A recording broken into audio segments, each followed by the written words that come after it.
நீயாடா டே பயங்கரமா கொடுத்துறா சாச்சனாக்கு மூஞ்சில் அடிச்ச மாதிரி வந்துட்டு இருக்குதுடா. பயங்கரமான ஒரு மேட்டர் தான். என்னன்னு பாத்தீங்கன்னா, ஆல்ரெடி நம்ம ப்ரோமோ 3வது இதுல அந்த பேட்ச் கட்டுறது, ஐயோ கேப்டனுக்கு பேட்ச் கட்டுறது வந்து ஒரு இது இருந்துச்சு. சாச்சனா அண்ட் நம்ம முத்துக்குமார் 2 பேருமே பேசியிருப்பாங்க. அந்த 2 கான்வர்சேஷனுமே காமிச்சிருந்தாங்க. அதோட ஃபுல் டீட்டெயில் தான் இப்ப பார்க்க போறோம். அண்ட் ஜெஃப்ரி கொடுத்த ஆன் ஃபயர் வந்துட்டு பயங்கரமா இருந்துச்சு. எல்லாருமே கிளாப் தட்டுறதா இருக்கும், எல்லாருமே வந்துட்டு பயங்கரமா வந்துட்டு அதை விரும்புறாங்க. அதை கரெக்ட் டைம் கொண்டு வந்து கரெக்டா வந்துட்டு அந்த இதை வந்து பண்ணாரு பாருங்க, வேற மாதிரி.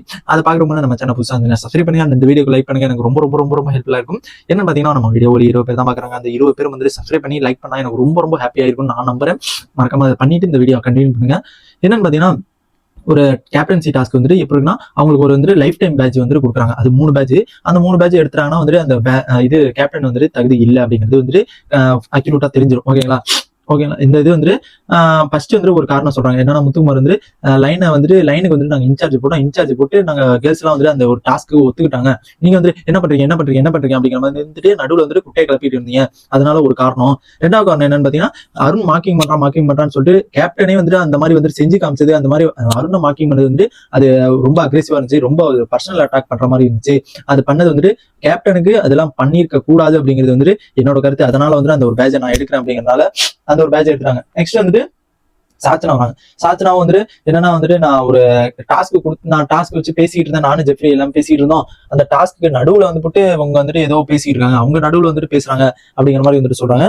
இன்னொன்னு என்ன சொல்றாங்கன்னா, அதுக்கப்புறம் வந்துட்டு ரொம்ப அக்ரெசிவா ரொம்ப பர்சனலா அந்த மாதிரி வந்துட்டு பேசுறாங்க. எப்படின்னா, நம்ம முத்துக்குமார் சொன்னதை அப்படியே இங்க வந்துட்டு ரிப்பீட்டடா அப்படியே வந்துட்டு சொல்லி நான் ஒரு பேட்ச் எடுக்கிறேன் அப்படிங்கிற மாதிரி வந்துட்டு சொல்றாங்க. இது வந்துட்டு யாருக்குமே கேர்ள்ஸ்ல இருந்து பாய்ஸ்ல இருந்து யாருக்குமே இந்த உடன்பாடு இல்ல. இந்த உடன்பாடு இல்லாதனால மொக்க வாங்கிட்டு போயிட்டு உட்காந்துக்குச்சு. சாச்சனாக்கு இது தேவையா இல்ல கேட்கணும், தேவையா மூடிட்டு அமைதியா இருக்க வேண்டியதானே சாச்சனா, உனக்கு இதெல்லாம் தேவையா அப்படிங்கிற மாதிரி தான் இருந்துச்சு. அதுக்கப்புறம் வந்துட்டு நம்ம எல்லாருமே வந்துட்டு ஒவ்வொன்னு சொல்லிட்டு சாச்சனா வந்துட்டு இது மாதிரிலாம் சொல்லாதீங்க சாச்சனா, இதெல்லாம் ஒரு முத்துக்குமார் சொன்னதுதான் கரெக்டா அப்படிங்கிற மாதிரி வந்துட்டு ரொம்ப நேரமா கண்டஸ்டன்ட் எல்லாருமே சாச்சனா சொல்லி புரிய வச்சிருக்காங்க. அப்பயும் சாச்சனா நான் எடுத்தே ஆகணும் அப்படிங்கிற மாதிரி இருந்துட்டு ரொம்ப நேரமா நான் எடுக்கணும் அப்படிங்கிற மாதிரி வந்து சொல்றாங்க. அதுக்கப்புறம் வந்து மஞ்சரியே வந்து அதை கழட்டி இருந்தாங்க, நீ எடுக்கணும் தானே, இது எடுத்துக்கங்க இருந்தாங்க அப்படிங்கிற மாதிரி வந்து கழட்டி கொடுக்குறாங்க. அதுக்கப்புறம் கண்டஸ்டன்ட் நீங்க வைங்க, இதெல்லாம் கொடுக்கக்கூடாது, இது வந்து எவ்வளவு பெரிய பொறுப்புன்னு தெரியாது அப்படிங்கிற மாதிரி வந்து சத்யா தீபக்லாம் வந்து சொல்லியிருக்காங்க. இது வந்து ஏற்கப்படாத விஷயம் சாச்சனா, இதெல்லாம் வந்து ஏற்கப்படாத விஷயம், இது நீ ஒரு வார்னிங் சொல்லணும், நடுவில் வந்து பேசாதீங்க அப்படிங்கிற மாதிரி ஒரு வார்னிங் சொல்லணும், நீ முத்துக்குமார் சொன்னதா ரிப்பீட்டடா சொல்ற அப்படிங்கிற மாதிரி வந்து சொல்றாங்க. அதுக்கப்புறம் ஜெஃப்ரி வந்துட்டு ஒரு இது சொல்றாரு, அவர் தான் ஆன் ஃபயர் மூட் அப்படிங்கிற மாதிரி வந்து தெரியுது. என்ன சொல்றான்னு பாத்தீங்கன்னா, ஜெஃப்ரி நீங்க வந்துட்டு கேப்டன் பதவி வந்துட்டு எப்படி இருக்கணும்னு நீங்க பாக்கணும். ஓகேங்களா? கேப்டன் பதவி வந்துட்டு இனிமே இப்பதான் கொடுத்து ஒரு 24 மணி நேரம் கூட ஆகல. இதுக்கு நடுவுல வந்துட்டு நீங்க இதை எடுக்குங்கிறது வந்துட்டு கேவலமான விஷயம். சாச்சனா, நான் இது ஒண்ணு குறிப்பிட்டு சொல்ல அப்படிங்கிற மாதிரி வந்து அங்க சொல்றாங்க. இது வந்துட்டு எடுக்கணுங்கிற அவசியமே இல்ல. நீங்க வந்து இதுக்கு மேல வந்துட்டு இப்பதான் இந்த பதவி கொடுத்துருக்காங்க, இதுக்கு மேல வந்துட்டு அவங்க எப்படி பண்றாங்க என்ன பண்றாங்க அப்படிங்கிறது தெரிஞ்சுக்கிட்டு அதுக்கப்புறம் வந்துட்டு நீங்க எடுத்தா ஓகே, என்ன பொறுத்தவரைக்கும் அது ஓகே. இப்பதான் இந்த ஒரு செட்டு ராஜா ராணி டாஸ்க்கு எல்லாம் செட்டு கொடுத்துருக்காங்க, அதுல இருந்து நம்ம விளையாண்டு அதுக்கப்புறம் வந்துட்டு நீங்க கரெக்டா வந்துட்டு பண்ணிட்டு கரெக்டா பண்ணலன்னா அந்த ஒரு பேட்சை எடுங்க. இப்போ உடனே கொடுத்ததுனால வந்துட்டு கொடுத்ததுக்காண்டி ரீசன் எடுக்கணும், நம்ம கொடுத்துட்டாங்கடா அப்படிங்கறதுனால எடுக்கணுங்கிற அவசியமே இல்ல. இதுக்கப்புறம் வந்துட்டு நீங்க என்ன பண்றீங்க, இதுக்கு முன்னால வந்துட்டு கேப்டன் இப்பெல்லாம் இருக்காங்கன்னு நான் பேசி ஒரு இடத்துல கூட நான் பார்த்தது இல்ல.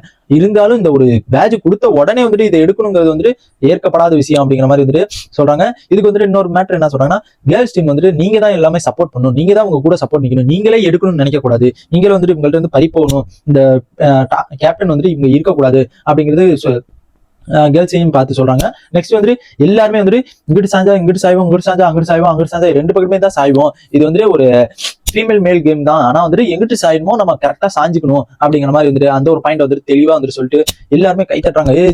ஜெஃப்ரி கரெக்டான ஒரு டிசிஷன் எடுத்து செம்மையா வந்துட்டு எல்லாருமே வந்துட்டு பேசிட்டு எல்லாருமே கிளாப் பண்ணிட்டு இருந்தாங்க. இதுல வந்துட்டு மூஞ்சி உடைஞ்சது வந்து யாருக்குன்னு பாத்தீங்கன்னா, நம்ம சாச்சனுக்கு பயங்கரமா வந்துட்டு அவங்க ட்ரிகர் ஆகி ஐயோ போச்சுடா நம்ம மாட்டிக்கிட்டா அப்படிங்கிற மாதிரி வந்துட்டு செம்மையா வந்துட்டு கோவப்பட்டு சாச்சனாக்கும் அவங்க 2 பேத்துக்குமே வந்துட்டு பயங்கரமா போயிட்டு இருக்குது. என்னன்னு பாத்தீங்கன்னா, நான் வந்துட்டு இப்பெல்லாம் நான் ஒன்றும் பண்ணல, நான் என் கருத்தை வந்துட்டு நான் சொல்லுவேன், உன் கருத்தை சொல்லு சாச்சனா, நான் வந்துட்டு என் கருத்தை இப்ப நான் சொல்லிக்கிட்டு இருக்கேன் அப்படிங்கிற மாதிரி வந்துட்டு சொல்றாங்க. இது வந்துட்டு பெரிய ஒரு செம்மையா தான் ஜெஃப்ரி வந்துட்டு கரெக்டான டைமுக்கு கரெக்டா அவர் வந்துட்டு பேசினது வந்துட்டு பார்க்க முடிச்சு.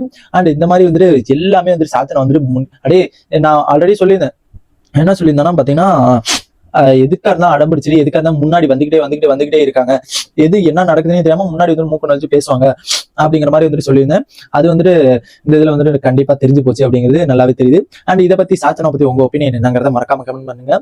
அண்ட் இந்த மாதிரி பிக் பாஸோட எல்லா அப்டேட்ஸ் தெரிஞ்சுக்க நம்ம சேனலை சப்ஸ்கிரைப் பண்ணுங்க. அண்ட் நம்ம சாச்சனா வந்துட்டு நாமினேஷன் இருக்குது வந்துட்டு அவங்களுக்கு தெரியுமா என்னன்னு தெரியல, கொஞ்சம் ஞாபகப்படுத்தி விடுங்க சாச்சனா PR டீம்க்குலாம். பாய்.